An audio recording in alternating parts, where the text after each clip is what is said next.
everybody. Welcome to La Lista, a LatinX writers podcast. I'm your host, Ruben Mendive, and today I have a guest here sitting in studio in the Nook. I always have my guests introduce themselves, so if you can please tell us your name and how you identify. Hello. Thanks for having me, Ruben. My name is Abe Zapata Jr., and I identify as Chicano, and I am gay. The first question I always ask is, where are you from? And just whatever that means to you. So I was born and raised in San Bernardino, California, and so it's about an hour from like the main part of LA.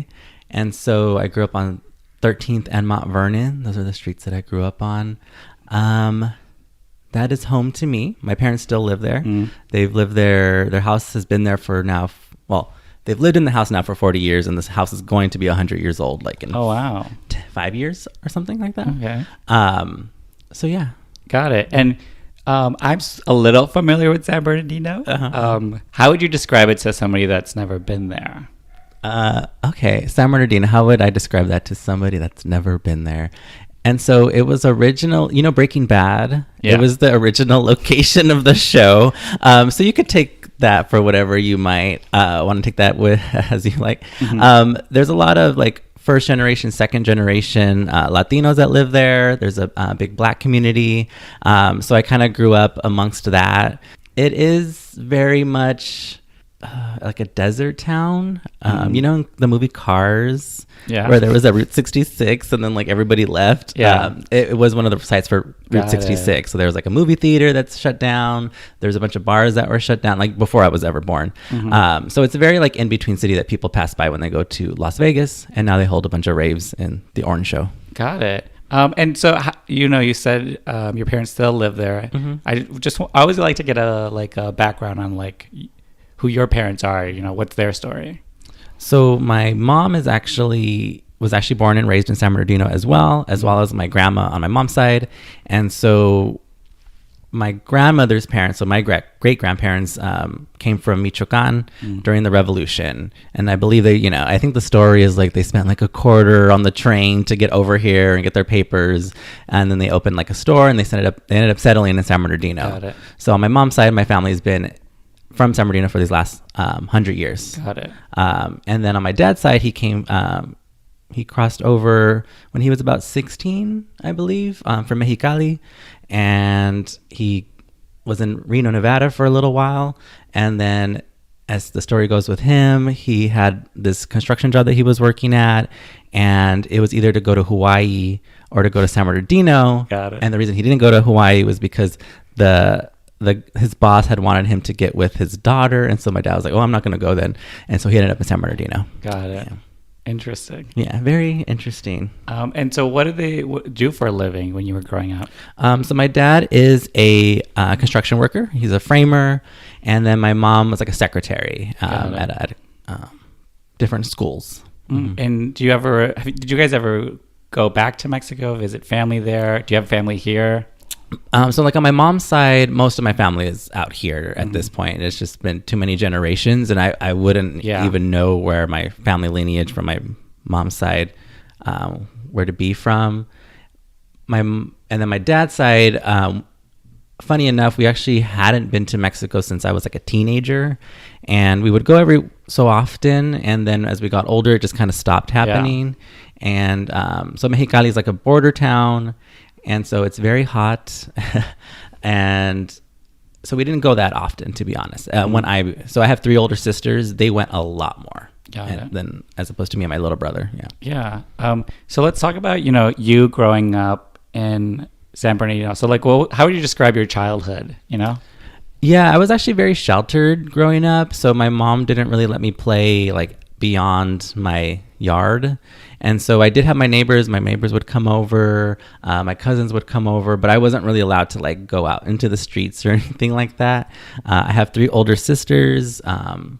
2 of them, one of them that was in college, the other in high school, and the other about like 5 years older than me. So they were always kind of taking care of me. Yeah. And so a lot of what I would end up doing was be home, and we'd watch a lot of movies, and we watched a lot of television. So I was probably watching things that were not appropriate for me to watch, but they were, early 20s and their teens, and they were going to watch what they wanted to watch. So yeah, that's fine. That's an interesting dynamic, though.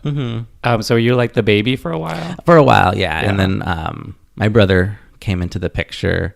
And so we were both pretty much raised by my sisters. Got it.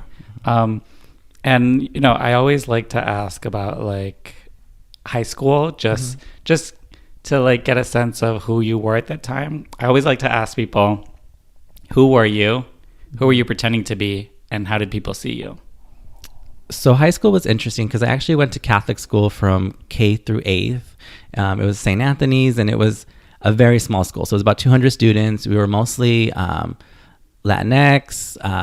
We had a few black students. We actually had like almost no white students, which is kind of funny because I think people, when they think of Catholic school, they think of like these private prep schools. But it was like, no, we were like, you know, in San Bernardino. So then I didn't realize how sheltered I was from that experience and my mom's experience until I went to high school, which was a public school, Arroyo Valley. Shout out, go Huskies or whatever. Go Hawks. And like the first year I had actually gained a lot of weight from like middle school to high school. I like let my hair grow out. And so I was really into like, I think Green Day and Blink-182 at the time, probably, I can't remember exactly. And so I had like longish hair, and so when I got to high school, it was terrible. Kids were very mean, and I don't even think I was pretending to be anybody. I was just trying to like hide as best as I could. I was like, you know, like I just don't want to be around this, and it was yeah, you know, getting called the F word is not fun. And so, but by the end of high school, I think I slowly started to kind of get more comfortable with who I was. And I don't know if I was pretending to be anybody, but I would say more so like hiding things. I just wouldn't talk about stuff. Yeah. And did you have like a friend group, or like what were you into at the time? You know, like. Yeah. So I was in the honors classes. And so again, sheltered away, you know, and that's like the weird thing, I guess. It's like when you're kept isolated a little bit. So then we were all kind of nerdy. And we would go to we would have lunch at one of the teachers' classrooms. Interesting. Yeah. And so things like that, you know what I mean? So it was like as much to stay out of like the public eye and to not get bullied as much as possible. But then as I got closer to senior year, I got a little taller, and I was, you know, I got a little thinner. And then I started hanging out with like the kids that were cooler in the honors classes. And so the kids that were cooler then were really into like emo stuff, and like the scene kids. Yeah. So like the guys would wear girl jeans, and like they had that like Jeffree Star hair. And I was scared of those kids. Yeah. And so I started hanging out with them a little bit and then as I started leaving high school, like when I graduated, then I started going to parties and stuff out in San Bernardino, which were interesting. I do want to ask, like, you know, you were in the honors program. Did you like see yourself as someone that like was smart, did well in school? Is that something that you like knew about yourself? And yeah, there was actually kind of a lot of pressure growing up to be smart. I think if in another life, if I had been a heterosexual man, I probably would have been like a politician or something, because I think that's what I was almost being like groomed for. And so then there was kind of a lot of pressure for that. And like I was always into film, and so like I was like planning to go to USC, and like that was what I was gonna do. And then I ended up having a really bad year of math junior year. And it like there was no way I could have attended there with not having enough math or something like that. Yeah, it's funny how like one bad grade will tank your whole GPA, but you get like all A's and everything else, and it like doesn't matter. It doesn't matter. Yeah, so it was just like there was nothing I guess I could have gone to community college now that I think back, but it's okay. You end up where you're supposed to. But yeah, there was kind of that pressure. Yeah. And so like, you know, you mentioned you were into film. So how did that like manifest during those years in high school? And so we actually had like a film class in high school. And so I was able to take, so what you do is you take like the intro class your freshman year, which is like watching movies and analyzing like the mise en scene and all that stuff. And then it like slowly evolves. And so we did have like a little TV studio. Oh, cool. We had like the Hawk Festival at the end of the year. And by senior year, I pretty much made like a Mean Girls knockoff called Virginia that I made. That was fun to do. Yeah. And so yeah, so you have like this like passion for film. You sort of mentioned that you wanted to go to USC. Is there like, did you see like, oh, this is a career I'm going to pursue? Like, how did you was that something that you were like conscious of? Yeah, because when I was younger, I watched a lot of movies, and like I kind of mentioned earlier, I was with my sisters a lot, so like we watched the X-Files, and we were really into Buffy, and I love, like, Scream was one of my favorite movies ever. And so when I got to high school, I was really into Quentin Tarantino and Sofia Coppola and Robert Rodriguez. And so I was like, oh, like, I'm going to be like them. Like, I'm going to be like this independent filmmaker, and that's what I'm going to do. And so when USC didn't happen, I ended up finding Cal State Northridge. And I was like, oh, okay, like, I can still go to film school. They have a good program. And so, so that was kind of like, it was always like, oh, that was going to be what I was going to do. So I was going to do it. And so, did you go to Northridge right after high school? Yeah. I mean, can you talk sort of about that transitional period? Did you go live on campus? Were you still living at home? Like, what changed? Yeah, so Northridge is a good hour and a half from San Bernardino. So I had to move. But what ended up happening was that two of my sisters ended up moving with me because they were like, oh, I want to get out. And so we were living together in this like 2-bedroom. I wasn't living with my parents anymore, but I was still living with my sisters. And like, what was that dynamic? You're a freshman, but then you're also living with family members, but still like sort of on your own for the first time. Yeah, I cannot lie. I turned into like a partier. Got it. Like pretty much like the minute I graduated high school. It's like I guess during high school I didn't do anything. Like I never went out with friends. I was mostly always with my siblings. I was always home. Yeah. And so I think like it just let you off the leash. Yeah. I got off the leash, and then I was like, oh, like there's alcohol, and Yeah. So yeah, I did do a lot of that. I mean, that's what freshman year is for. Yeah. And so like, did you go into Northridge as like a film major? Yeah. So what they do is that you go in as like provisional, and then you can apply for the film program. But I ended up wanting to do screenwriting. And so for a while they did have like a test that you had to pass, and they made me do it like one year, but then you didn't. I don't know. It was weird. Yeah. But so I ended up doing the screenwriting program. Yes. Got it. And like living with your sisters, did you feel like you had a sense of independence? Like what was that like? It was good. It was they, in one sense, they did feel like responsible for me to make sure like I wasn't like dead or anything like that. But for the most part, they left me alone. Yeah. Like if I was out till God knows when, and then I had work in the morning, they were kind of like, well, that's on you. And back then I could do it actually. And what did your parents think of, like, you were a screenwriting major, there's something you wanted to pursue, you're at Northridge with your sisters, like what was their thinking at the time that you... They've actually always been very supportive. So luckily they've never been like, oh, you need to be a business major, oh, you need to do this.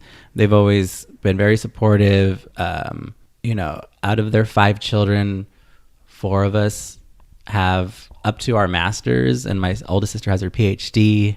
And so I think they were always like, okay, they like to read a lot, and they like to watch movies and television. That's what they want to do. And if that's what what they want to pursue, then we're going to let them, as long as they're going to school, they're working and all that stuff. So they've actually been very supportive. Great. And, I do want to ask about like the college culture. Like, well, how did you like adjust to it? Like, what was it like those 4 years? If you could describe like your years at Northridge.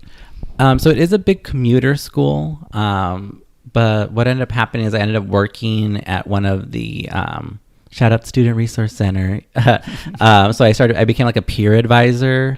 And so with that group, we became like a close knit of friends. And then when I was about 21, is when I finally like got the courage to go to one of the LGBT club meetings. And then that's where I met like the friends that I've now had for like the last decade. Yeah. And so like, what'd you do after Northridge?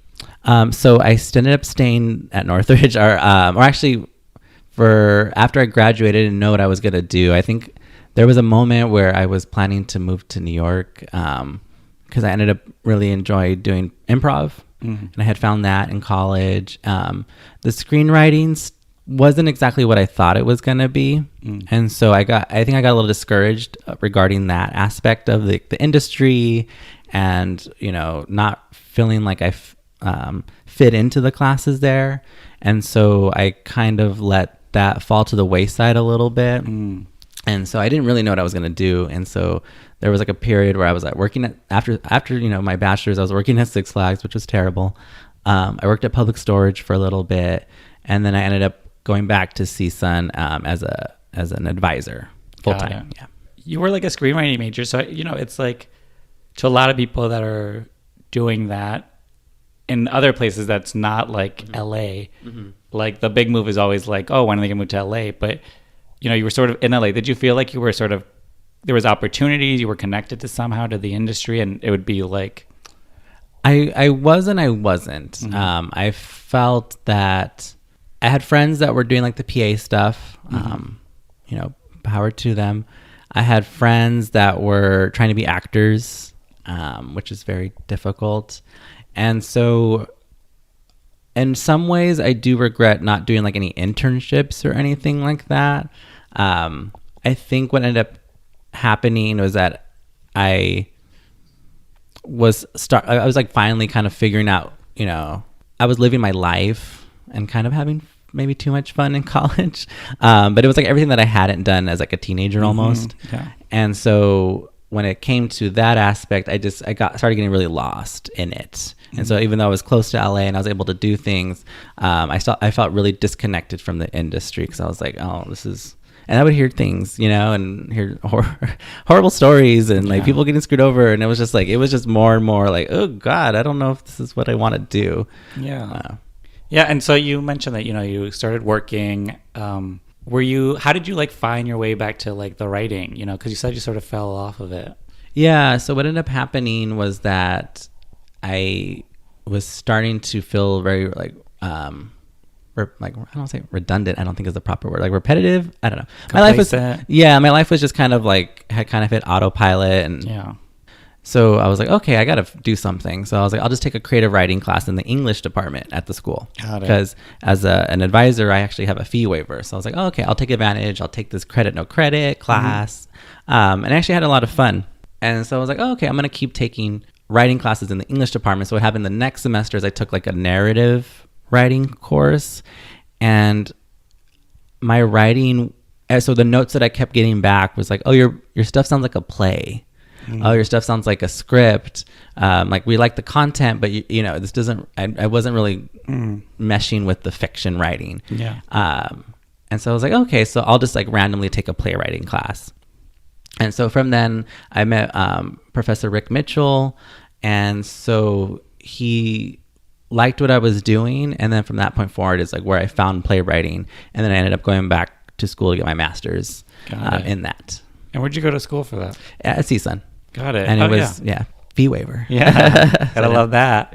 And you know, I like to ask people like, when's like the first time that you were like getting or presenting your writing, you know, and like, or something, you got something produced or something where you got like, where your work was being shown to people, and like in my whole life. I think the first time that happened was when in high school, when I had wrote this movie, which was basically like a kind of like a Mean Girls ripoff, with like, it was like some girl and she likes this guy, and it was, you know, very one of those.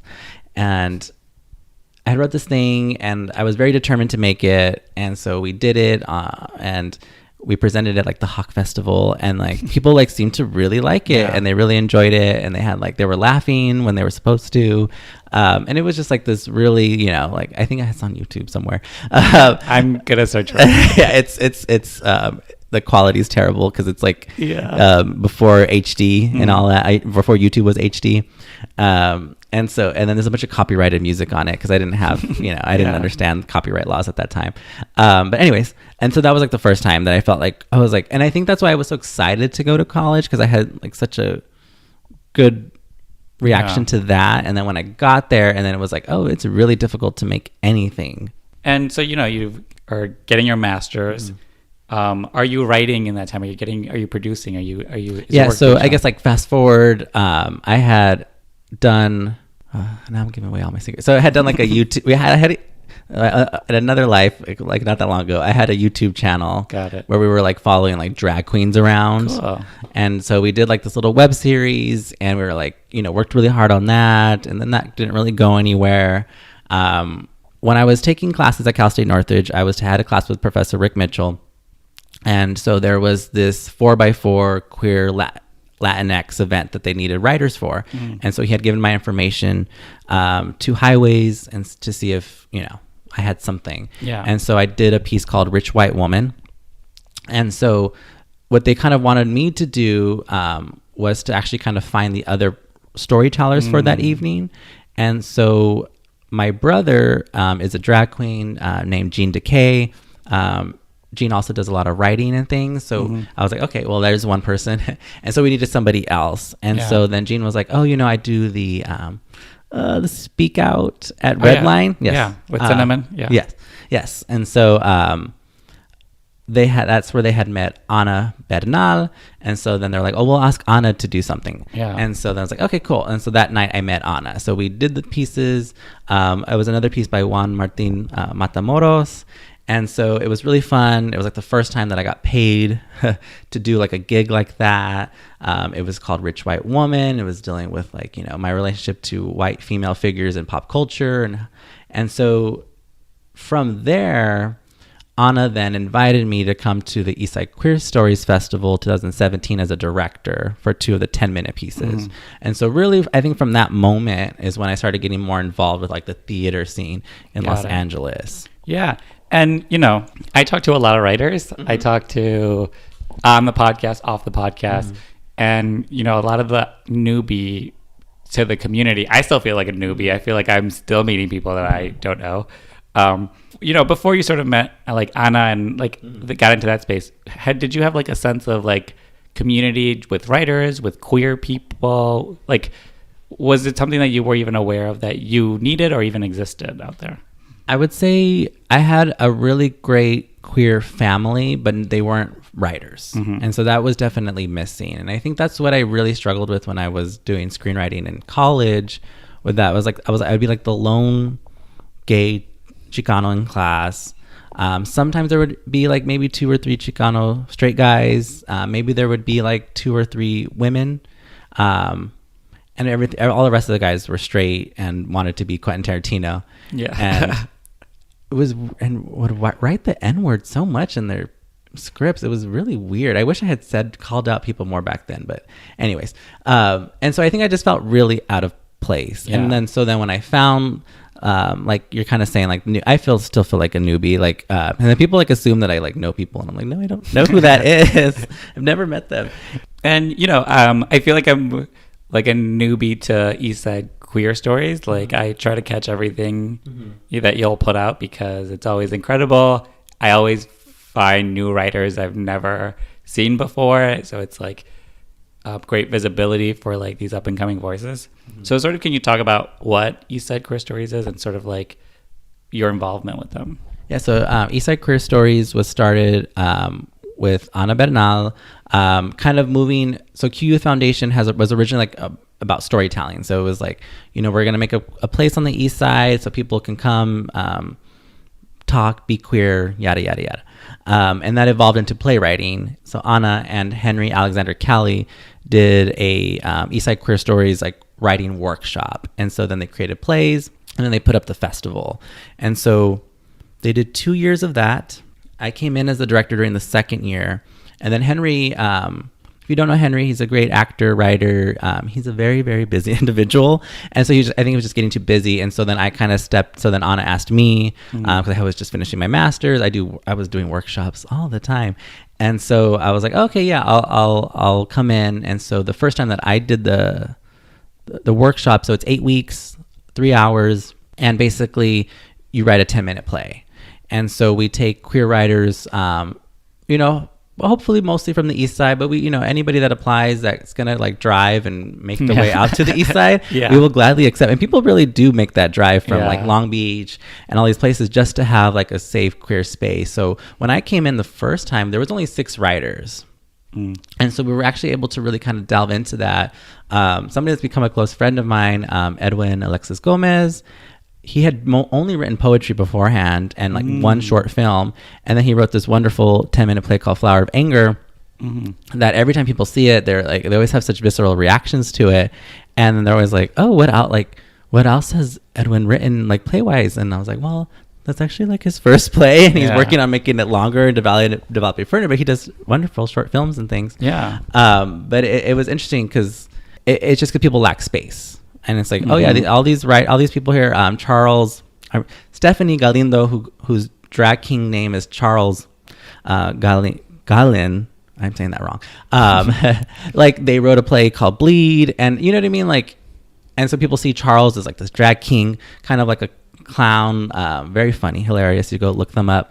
But then they're also a writer, and they're also creative in that way and smart. And that's what I really love about like these like queer stories, and just because it like provides space for like queer writers to like even just have the space to even begin to write, and I think it's like just noticing from what I've done with the podcast, it's like people crave it, people are hungry for that. So I just went to an event. It was an evening with QU Foundation. And all these people who just come to just like support like queer theater, support their friends, support like the work that's being done. And it's like powerful to like have your work presented, but then also have people like show up and like really resonate with them, Yeah, and it really creates community and networks. And I think that's what I've gained the most from being a part of the Eastside Queer Stories is you meet like one person and then they tell somebody else and then they bring in other people. So, I've gotten to work with some awesome directors, writers, musicians. We don't just do with, it's just not writers. And, I was just talking to someone about the event because it's like easy to feel like you're out of the loop, or like you don't know like where people are meeting or creating this work. But a lot of the work is just to like show up and show up for the workshops, show up for the classes, show up, but also show up for the events, show up for the shows, because that's how you build community. I think Instagram's great to like see people's faces, but you're not really interacting with them. And that's why I always love going to the events, because I didn't even know Edwin like wrote theater. So I was like, oh, okay. So I went to go see it. I was like, oh, I like it. And it's amazing because it further develops how you see a person. And I think you do that too, in the sense that you sort of do everything. Like you direct, I've seen you act, like, and like, how did, because I'm very much a writer. I'm not really delving into anything else. So how did you like find your way to doing all this? Out of necessity, to be honest. It's much cheaper to pay yourself than to have to go find an actor and pay them.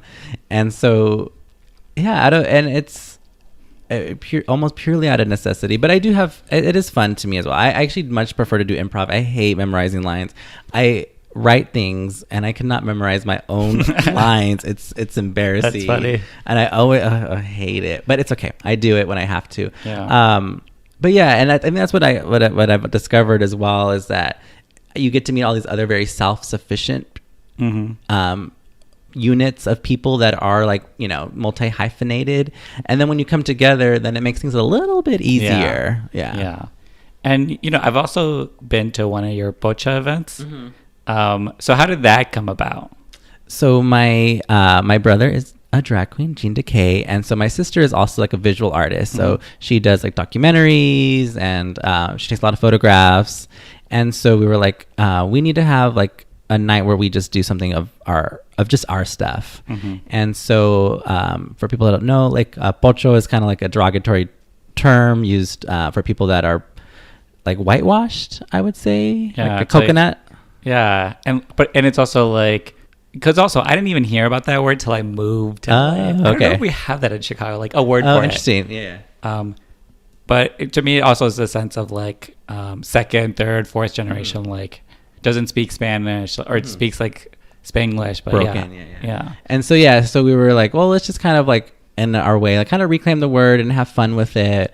And so it's that night is a mixture of like video plays, and then we invite people in. So like last time we had a burlesque artist, Malachi. Yeah, incredible. Yeah, we had a nonfiction writer, Marisela Gomez. And so just a way to bring people together for the night and have fun. Yeah. And, I did want to touch on that because people might see like the events going on, the posters, how it's around, and like they think, oh, I could never do something like that. So like, how did you even like decide that's something you wanted to do, and like how was it constructed?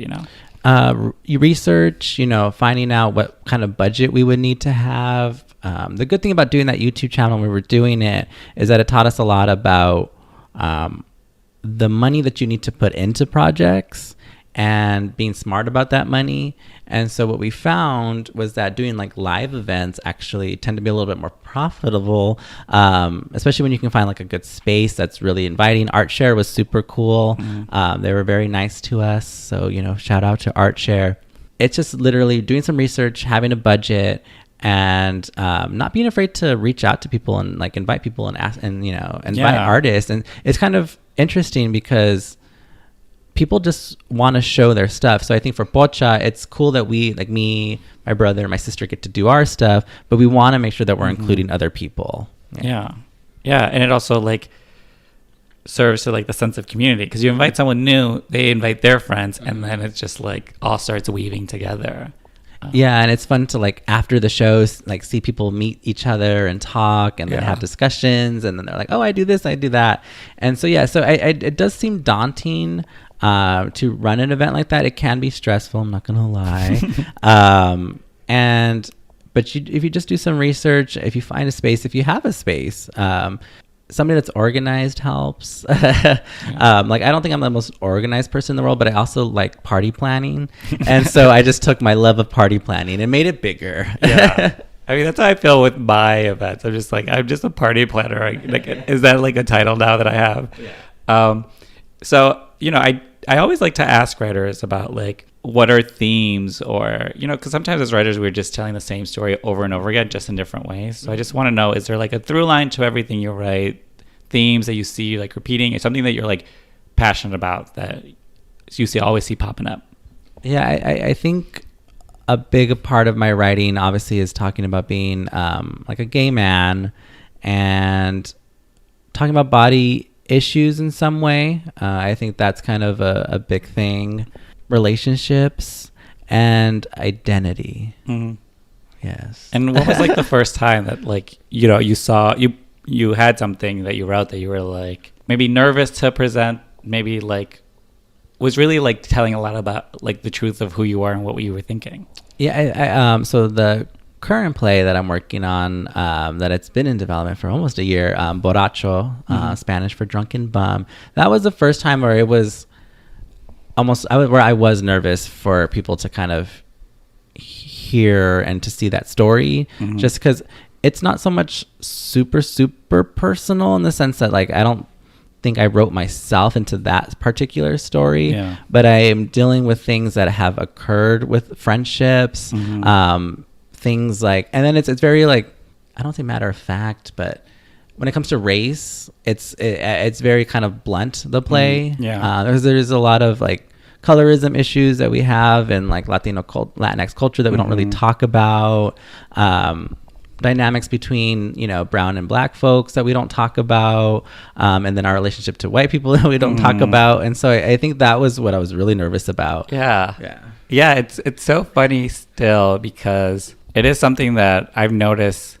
I think it also depends on how old you are, but there's still like the things that we don't want to poke at just because it's uncomfortable, or we feel like we have to like preface before we like talk about it.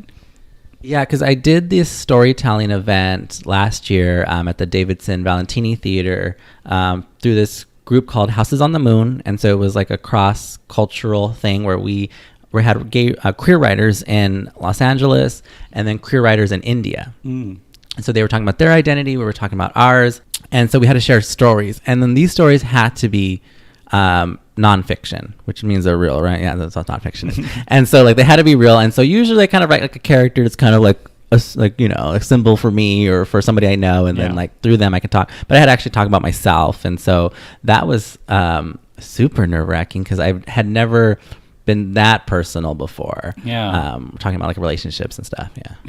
And you sort of mentioned Borracho. So like how, because it was at the Fringe this past summer, and how did that even come about, like the idea for it, the execution, and then like actually producing it? So I want to say the legal term that I want to use is it's an homage to the play The Boys in the Band. Got it. And so I had never heard of The Boys in the Band. I didn't know what it was. I knew what Angels in America was. I knew what Normal Heart was. So I had read it and I was like, oh, this is interesting. It's like it's of its time, obviously, but it's dealing with these like 9 gay men, and they're not. It was right before the AIDS crisis, and so but it was also like very kind of, I guess, in your face. That sounds like kind of a weird to say, but it was like kind of in your face, and like it didn't paint them to be like these like heroes or anything like that. It was just like very like, this is who they are, unapologetic, but also real, 3-dimensional, flawed, like yes, and it was like they were and that play is a lot about like aging and being a queen and all that kind of stuff. And so I read that, and then I was like, well, okay, so what gay Latinx plays are there that are like that? And so I was like, well, I can't really think of anything. I know writers that I admire that do, write in that area, but I was like, well, what if it's like, modern, and I'll set it in Los Angeles. And so this was like back in 2018, and so so long ago. I know. It's 2020. And so I had written like a, and I still have it on my computer, and it's some of it's really funny to read now. And so I was like, well, I'm just gonna kind of like copy it and then like see where it takes me. So like, and like that first 30 pages that I had written were just kind of like The Boys in the Band. And I was like, okay, no, I can't do this. And so I was like, let me just really like start messing with it and play with it. And let me start thinking about what are issues that we could talk about that are going to be really different. And so I really wanted to touch on the issue because I recently discovered that I am a light-skinned Latino. I have been in denial about it. Listen, I still fluctuate by the hour. That's okay. See, okay, so I don't feel as bad. But I also feel like that speaks to identity, because it's like your brownness, the color of the brownness of your skin is very much like how you see it, how other people see it, and then how like maybe how you perform it, that other people are like, well, that's not like brown enough, or like.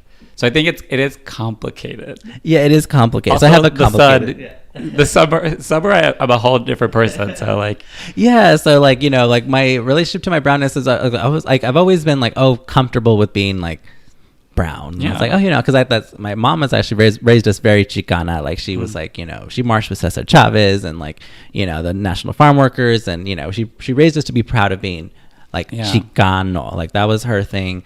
And so when I was talking to my brother, who's darker than I am, it was like, oh, people treat you differently.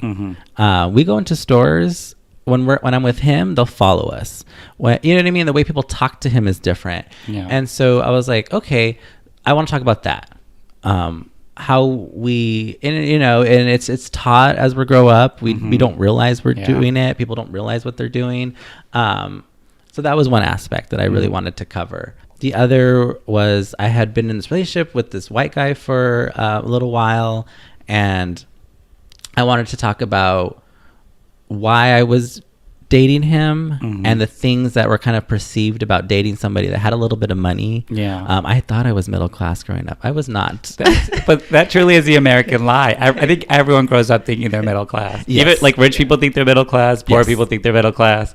Yeah. Like when people can go out and buy like furniture and they just like can just buy it. Yeah. And they weren't saving for like months to like, and it's like some expensive ass couch. Yeah. I'm always like, if your parents can pay your rent, if you went on vacation, if you went like on vacation every year to like, and you had to get on a plane, like that's middle class, like. Yeah, like if your parents were able to give you like a down payment for a house. Oh yeah. If your parents just like bought you a brand new car. Yeah. Or like, yeah. Yeah. So I wanted to deal with that. And then, you know, when you're on like the internet and you're on like Grindr or Jacked and all that stuff, body issues, man, that stuff is, it's toxic. Yeah. And that's another aspect. Yeah. That's a whole well of that. Yes. And so what I was like, okay, so I know what I want to talk about. So I was like, now I have to create these characters. I love ensemble pieces. I love character stuff. You know, I think that's why I love things like Buffy, because, you know, it has like ensemble characters. And so, you know, originally when I was writing this, you know, I didn't think about the logistics of 9 characters and how difficult that was going to be. Originally there was 8, and then I ended up adding in 1 more. And so, yeah, so with those kind of like I think those are like the 3 main things. It's like class, race, and then, I forgot the biggest aspect of the play was masculinity. Yeah. And like that's what, at the end of the day, and that's something that I had to get to. I didn't immediately realize that the play was going to be about masculinity, but that was something that I got to eventually. Yeah. Because I think it's like, I think masculinity is like the last like forefront of things where we're just like, it's everywhere. It's in the air we breathe. It's in so much of the actions we do and so many of the things we've learned that I think, especially for like queer men, it's like, I always call it like a laser pointing in a mirror at itself. So it's just like doubling back, and it's easy to like not really have to think critically about it because it's like you're queer, you're a man, so like you love other queer men, so it's like unintentionally it could be a breeding ground for a lot of like toxicness of like how we see each other and ourselves. And I think and then it ends up playing into all those aspects that I was just talking about, and like what is a man, and why is that even important, and what is masculinity, and why do we care so much about it, and I think a lot of that kind of stems from like childhood, and like you know, when you get called, you know, the F word enough, you know, that stuff sticks with you. Because I had a couple straight guys come up to me after the play and then tell me that they didn't realize what they were doing when they were younger, and how that was going to affect people later on. Straight guys have so much work to do. I know. It's really funny though. It's like, oh cool, barely scratching the surface of this. I was like, oh yeah. But then at the same time, I think what I also wanted to do with the play was to be like you're talking about that laser pointer in the mirror. Like it's like, and that's what it is to also like, you know, it isn't just like, we can't just blame everything on our capitalist society. You know, it also starts with ourselves and as a community, and why, you know, what are we doing that is causing, or I don't want to say causing, what are we doing ourselves that we're feeding into this stuff, you know, like perpetuating it. Because right now I think we also live in a culture where like masculinity, toxic masculinity is at its height. Because if you just look like, who's our president, who's on the Supreme Court, what does our politics look like, how do we like the whole like Me Too movement now to like fight back against that. And it's like, and I'm like, it's just 2020. Like this, like we thought we were so like far ahead of this, and it's like so at its height right now that we're not even like we're just becoming aware. You know? And then you have comedians that are like, oh, you know, well, we're going too PC, and these are like liberal, like comedians that are seen as liberal, that are like, oh, you know, like this is too PC, and I can't make these kind of jokes, and you know, that's. What's so wrong with being feminine, and what's wrong with women? You know, because that's the root of it. It's like the toxic masculinity in the queer community. It's like it's toxic masculinity, which just innately is against like femininity and like women, and like so like we also act like it's not harmful, but it's actively harmful to people. And I think that's why you know, there's like that T word that there was like a point in as a queer community where we had to listen to our trans sisters, and it's like, oh no, this word is really hurtful, and then it's used in violent ways, and you know what I mean. So I think that's like kind of like re-examining like things that we do, and it's like, oh, maybe not everything we do is correct, and let's just talk about it. Yeah. And so, like, you know, you have Borracho, you wrote it, and like, how did it sort of get involved with like the Q Youth Foundation? Yeah, so what ended up happening is that last year at LA Fest at Ensemble Studio Theater in Atwater Village, they put up plays, and so we had done the Eastside Queer Stories Festival there, and I had a thesis. My Borracho was my thesis project for Cal State Northridge for my master's, and so I had to have public readings of it, and so they asked me like, hey, Abe, like, do you have anything? And I was like, you know what? I do. And so it was March 17th, I believe. And so we did like a reading. I had to find 9 actors like very quickly. I got to rehearse it like once. And so then so that was the first time that play had ever been seen by like an audience that wasn't like my classmates. And so one of the actors that was doing the Eastside Queer Stories at the time, his name is Brandon English. He saw the play. He messaged me that night, and he was basically saying like, hey, you know, he's Filipino. He's not Latino. He's not Black. He's not white. But as a person of color, as a queer man, that it really resonated with him. That he didn't get to see things like that. And so what ended up happening, we just kind of like met to talk. He's like, well, why don't we put it up for the Fringe Festival? And in my head, I was like, oh, hell no. I'm like, it's a 9 cast. I'm like, I don't know how we're going to do this. It's going to cost money. I'm tired. I don't think I could do it. And I was finishing my master's. I was about to graduate in May. And so then Brandon was like, well, why don't we do this to raise money for Q Youth? And I was like, oh, okay. And I was like, well, that does actually sound like a good plan. So we met with Anna, and then we were like, okay, so what we can do then is we'll make a budget, we'll pay everybody. And so this is kind of what you were talking about. Like, it seems very daunting. But if you sit down, start figuring out the budget, start figuring out what you need, what we found was that people actually wanted to donate to us, and they actually were able to help with like a GoFundMe. And so what we were able to do is we were able to put on the play, and then all the profits. So what we received from profits, like whatever like we owed, we didn't owe that much. We were actually able to, and we were able to pay everybody. So that was nice. But we were able to actually put that money away. And so part of that is paying for the remount, and then part of that is going to the Eastside Queer Stories Festival for 2020. And so that's what we want to keep doing. Got it. See, I just met Brandon, and immediately I was like, oh, this guy is like hustling. And so that story, I'm like, oh, I like that's just from the little I know about him, I'm like, that seems right on brand. I love it. Yeah, no, and that's because, you know, I am not like that. I don't like talk. I like talking to people, but I don't like to just go introduce myself and be like, oh, hey, blah, blah, blah, I have this thing. And so I think with Brand has been a great producing partner. He's able to fill in the gaps that I struggle with, where it's like, I don't really like going out and doing all this kind of stuff. And I do it, and I when I'm supposed to, but he's really good at it, and people like to talk to him. And so that's great. And I love that he does that. And so that's how it happened in the Fringe Festival. Got it. Okay. So now it's coming up once again. It'll be, by the time this episode airs, it'll be right before. Sweet.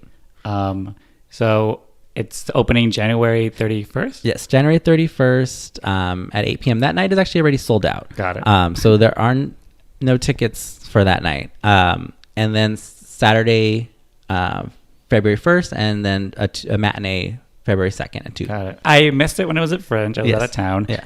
But you sent me the script just so I would have a frame of reference. But I'm super excited. Good. Just because it does speak to a lot of the stuff, you know, you've been mentioning. And like, so what has been like the process of getting it together for the second time, you know? Yeah. And then we're doing a second weekend, February 7th to the 9th. So either weekend. And so, yeah, the process this time has been a little different. We've, you know, we had to recast some of the parts because people couldn't do it, or, you know, all that kind of stuff happens. And it's bigger. And so it's more money that we're putting into it. It's 2 weekends of paying actors. And so that in that aspect, it's been more work because it's like double the work basically. In the writerly aspect of it, I've actually got the chance to go in and rework things. So the version you read is different than what went up during the Fringe Festival. So there's things that are new about this version. It's a little bit longer than the last one because when you do Fringe, you have to be at your time limits. Like you cannot go over the time limits because people go to see other plays and other works, and so if you go over the 90, then you're putting like the them and blah blah blah blah blah.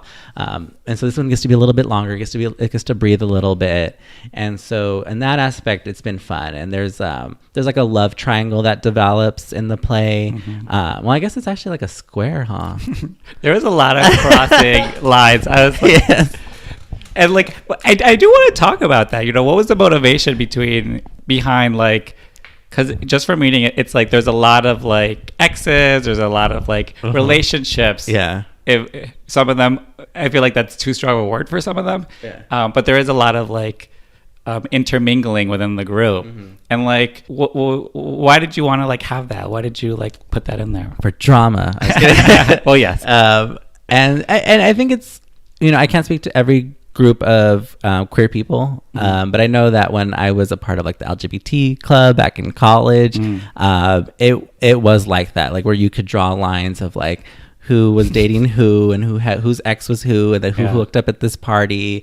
And I think somebody actually made one of those one time, and it was like this weird spider web. And so I think it does happen a lot in the gay community, in the queer community. And I think, I've talked to some lesbians. I can't speak for all lesbians, but I've spoken to some. It happens with them as well. Yeah. So I think it's a common thing. Yeah. And because I just thought it was interesting in the aspect that it's like there are some like relationships, hookups, hurt feelings, cheating, and that they're all still friends and like getting together for this party, which is great drama. But it's like I'm just curious about why you wanted to like. Yeah, and I will also say that these characters are also a little. They're not like these heroes or anything like that. Like I believe that what I was trying to do when I wrote it also was to create characters that were flawed. And so there's like the main friend group that I would say there's like two people that kind of are outside of the friend group that really kind of like innocent bystanders to everything that occurs that night. But within like the friend group themselves, there is a lot of toxic things that happen within them. And for the people listening, what is the premise of Borracho? I don't know if they've even given it. Yeah, I don't think we have either. So the play is about Miguel, who is having a birthday party for his friend Gerardo, and he invites like a very specific set of friends, and for himself has invited like this old high school crush to come to the party so he can kind of show off that he lives in downtown now. He's in this loft. He has like this like life that you couldn't have in Bakersfield, which is where he's from. And then as the night goes on, like nothing goes as planned. There's a lot of alcohol involved, and then it all kind of culminates in this like gay version of Truth or Dare, where the truths and the dares are very specific to the group. Yeah. That are kind of mean. Yeah, very pointed. Yes. Yeah, and I just from reading it, I was like, I think I told you that I was like gagging the whole time. I was like, oh my god, like it's a lot of drama. It's like, but it felt very like real too, to be like, and it felt like again 3-dimensional flawed characters. Like there's history here. There's like and I think as the story kind of progresses, like they were obviously friends like in college, and I think you were kind of asking like why are they all still friends with one another? But there's history there, and I think there's unresolved things and issues within themselves that they haven't dealt with. So it's easier to just keep with the same set of friends that are kind of keeping you in that place, so that you don't have to deal with it. Yeah, no, that's real. Oh, and is this like the first like full length play you've written? Yeah, it is. Yes, it is. Yeah, so it's the first full length play. I've done a lot of kind of like monologue based work where I kind of go and do some monologues, and like I usually do some video work with it and things like that, and then some 10-minute plays, but this is my first full length. And were you like nervous? Were you like did you just go into it like, was there a version of this before you wrote it? No, actually. Oh, wow. So I had went into it, so I thank Mark Crowley, who wrote Boys in the Band. I had read that, and then from there I was like, well, I'm going to challenge myself. Like I want to do this something similar for my own group of people. which are like queer men of Yeah. mostly Latin descent, you know, queer men of color. And so, yeah, I don't want to say it was intimidating because I've written scripts before. So I had written like, you know, like some scripts and things like that, but I had never written a full length play. But it was fun to write, to be honest. That's good. Yeah. Yeah. I mean, it was fun to read. So Good. yeah. So I'm really excited to see it. I encourage everyone to check it out. You know, the Super Bowl is problematic, so instead of the Super Bowl or that Oscar so white. So like, listen, if you like, why watch a bunch of white millionaires get trophies when you can just see a bunch of like queer POC people? Like, yeah, and most of our cast are openly queer men, so that's really fun. And you know, and that was actually my one trepidation about writing the play was I didn't want to write a play about 9 cis male men. I was really worried about that, but then I was kind of like, well, you know what, we got issues, and I want to confront them and kind of call ourselves out on those issues. No, and it's true because it's like that's sort of the place I am now too, where I'm like, so like I was always like, I don't want to write a play where 2 men are just arguing or like talking with each other, like again, because it felt very much like the laser pointed at the mirror. Yeah. But I know so many incredible writers who write about like masculinity in the queer community who do it so well and like really like pull it apart and like examine it. And I think yours does that too, because, you know, again, I think just the maleness can feel very like self-serving or whatever. But it's like just shying away from that doesn't help any of it, you know, being like, oh, I'm not going to do that because it's like not a cute look or blah, blah, blah, blah. It's like, no, there's like, let's tear it apart. Like, yeah, and not make excuses and to just kind of confront things. And you know, and I think what's always fun after the play happens is to hear people's reactions, especially from other like queer men, and the way they relate to the characters is interesting. Yeah. That's always the interesting part. Yeah. Do people ever coach you like, oh, I'm such a Miguel? They do actually, because like you know, and I can say this, I think like Miguel's not the most likable character in the play. He's the lead, but he is not the most. Yeah. He does a lot of bad things throughout the play, or mean things.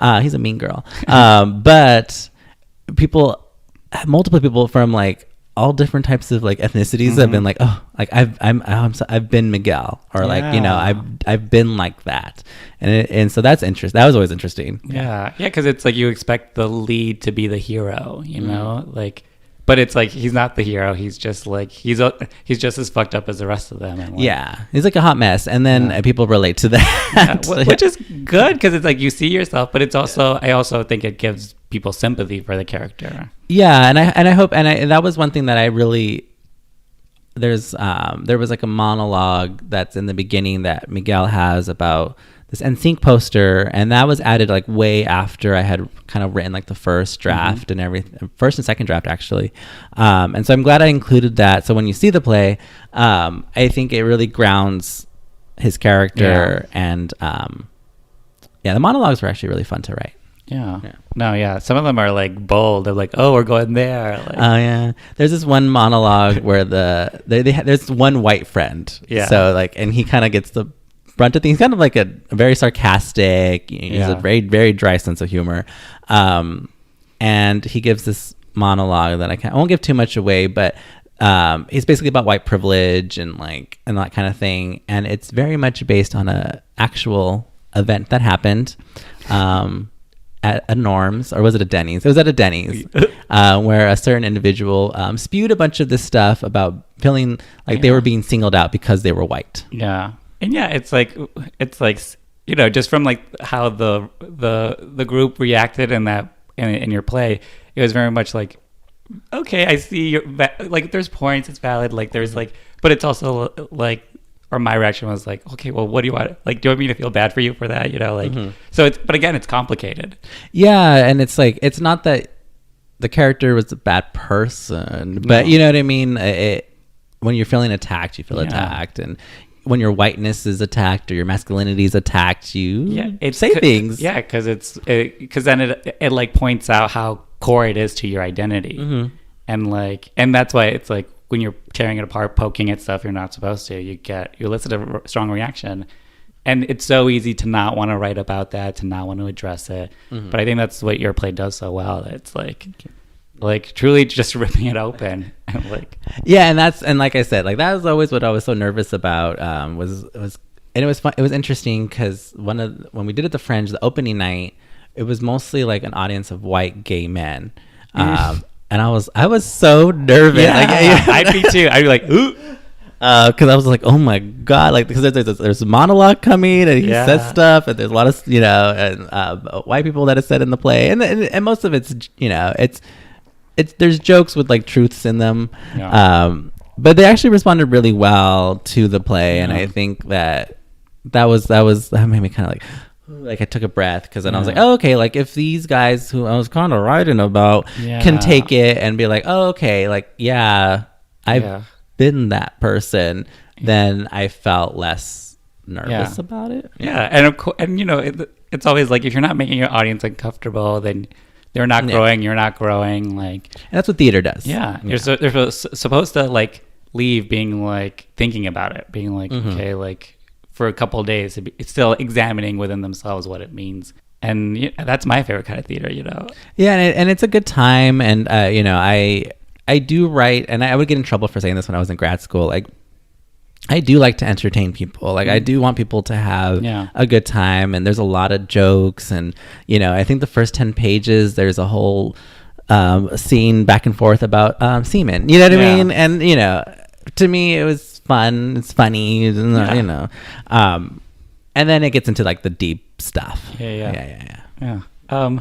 So everybody check it out. Borracho. Yes. January 31st to February 9th. Actors Company. In West Hollywood. I always like to ask writers, because we talk about ourselves, what we're up to, but I always like to know who people are fans of. So this could be like peers of yours, heroes. They can be Latinx. They don't have to be. But just, and might not even know them. You could be like, oh, I'm seeing what this person is doing. I love it. Like, so I always say, like, who are you a fan of? Who are you Instagram stalking? Like, who's out there doing stuff that you think is cool? So I would say first, like in terms of somebody that I have reverence for, that still works, that's influenced a lot of what I've done is Sheree Moraga. They wrote this wonderful play called Heroes and Saints, where what I think Sheree Moraga does is very blunt. And so the play is about these farm workers and like these pesticides, and one of the main characters has no arms and no legs, and it's just very like, and it's about identity, and it's about sexuality, and it's about farm work. You know what I mean? And it's like all of these things, and it's kind of in a very intense play, but also funny and real. And so that's somebody that I more. Especially if you're doing theater, you should know who Sheree Moraga is. So I think that's super important. Peers of mine that I like we mentioned Edwin earlier. I think Edwin is somebody that I have so much reverence for, who has this, he's doing this short film called Joyride, and I can't wait for that to premiere. The director of the play is Maya Villa. Maya does drag. They're a drag king. They do spoken word. I know. I didn't know that. You saw that. I want to get them on the podcast now. Yes. Maya can be. It's interesting because I really do feel like they're like a two-spirited person, where one is a very intense boy that sometimes scares me, just because I grew up with women, and I would say like masculinity also is triggering for me. Yeah, exactly. Like I get all like, oh my god, my boy cousins growing up. And then there's also this like playful, flirty, other side to them, and so getting to work with Maya on the play, because they direct Borracho as well, somebody I have super reverence for, whose writing is really beautiful as well. So perfect. Check them out. So the last question I asked people, well, not the last one, that's a lie. You're kicking me out. It's I asked people to title their episode. So the prompt is a blank Latinx writer. So this will go with your name, just how you identify, how you see yourself, the type of writing you do, maybe stuff from this conversation. It's just a prompt so that when other people see it, they'll be like, oh, that's like me. Like there's someone's story that I can relate to, that I can learn from. I'm a, I guess, because I like the word sharp. Mm-hmm. I feel like I'm sharp and witty, but can people relate to that? Yeah. Yeah. Yeah. No. I feel like I'm sharp too. I always tell people I'm like pointy. Yeah. Like of all corners. Like, yeah. I think I like to think that I'm because besides kind of like because the play is very funny. Yeah. And you know what I mean? No, so even though it is kind of, it is serious, like a lot of the themes that are very serious, I do it in like a very like... Yeah, no, I was laughing. Good, yeah. That's my favorite part, is like getting to see the play with people. And then people like, laugh. Oh, God. Because then you're like, it clicked. Yeah. And there's things that people laugh at sometimes, and I was like, that wasn't really a joke, but okay. Yeah, that's telling. Yeah. So, I think I like to think myself as being a sharp and witty writer. Got it. Yeah. Perfect. All right. I can definitely relate to that. So. Okay, good. Great. So this is actually the last question. Okay. Where can people find you? So social media, just so they can keep up with everything you're doing. So my Instagram is Abe_Zapata Jr. and Zapata Zapata, in case you don't know. And then Junior is just JR. So Abe_. That's the main place. And then I would also follow Q Youth Foundation. I work a lot with them. That's where you'll find out about the Eastside Queer Stories Festival that's happening May 29th to the 31st at the Plaza de la Raza. So you can get more information about that. And eventually I'll be teaching the Eastside Queer Stories workshop again this year. I don't know when yet, but that'll be on Q Youth Foundation. Great. So like go see Abe's play. Yes. And then be taught by him at a workshop. Yes. Yeah. So if you follow me on Instagram, that's the best place to figure out where I'm going to be next, and then follow Q Youth. So I work a lot with them. All right. Well, I'm excited to see the play. Yay. I'm already just preemptively, I'm going to congratulate you for it. Thank you. Because I know it's going to go super well. Yeah. And the actors we have are really great. Yeah. They're really fun. Sometimes they get too close to one another. I'm like, y'all are supposed to kind of be frenemies. Yeah.